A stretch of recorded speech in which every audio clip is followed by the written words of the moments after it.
Penasihat pemimpin revolusi Islam Laksamana Muda Ali Syamkhani memperingatkan bahwa Iran tidak akan segan-segan menyerang Israel apabila Amerika Serikat alias AS melakukan serangan terhadap Iran.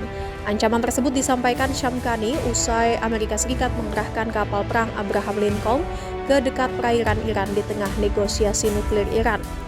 Diketahui AS mengirim kapal induk Abraham Lincoln ke lepas pantai Yaman Selatan di tengah negosiasi nuklir Iran. Iran melakukan negosiasi dengan AS untuk melanjutkan program nuklir damai. Iran berjanji nuklir tersebut digunakan untuk tenaga energi besi, bukan senjata.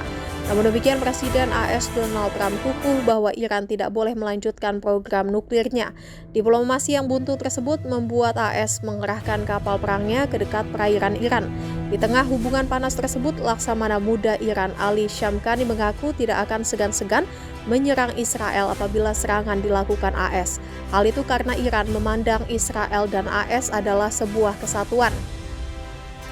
Pernyataan ini muncul di tengah meningkatnya ketegangan regional dan perhatian internasional yang semakin besar terhadap masa depan program nuklir Iran dan lanskap keamanan yang lebih luas di Timur Tengah.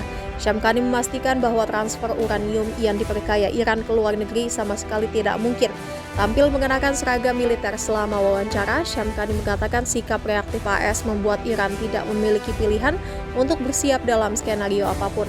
Ia menekankan bahwa Teheran sedari awal sudah hidup di bawah bayang-bayang perang. Kesiapan ini merupakan respon terhadap apa yang ia gambarkan sebagai ancaman dan tekanan tidak adil yang dikenakan oleh musuh. Syamkhani menggarisbawahi bahwa negosiasi hanya mungkin dilakukan mengenai isu nuklir dan hanya dengan Amerika Serikat. Iran mendesak agar AS melakukan penghapusan ancaman dan pengabaian tuntutan yang tidak realistis. Ia mengatakan bahwa Eropa telah terbukti tidak mampu memainkan peran yang efektif dalam beberapa tahun terakhir dan bahwa sengketa nuklir hanya dapat diselesaikan antara Teheran dan Washington. Menurutnya, jika pembicaraan dimulai dalam lingkungan yang adil dan tanpa paksaan, mencapai kesepahaman adalah kemungkinan. Negosiasi tidak langsung dapat dengan cepat berubah menjadi pembicaraan langsung jika muncul iklim saling pengertian. Syamkhani meyakinkan dunia bahwa proyek nuklir Iran bersifat damai dan tidak akan berubah menjadi senjata.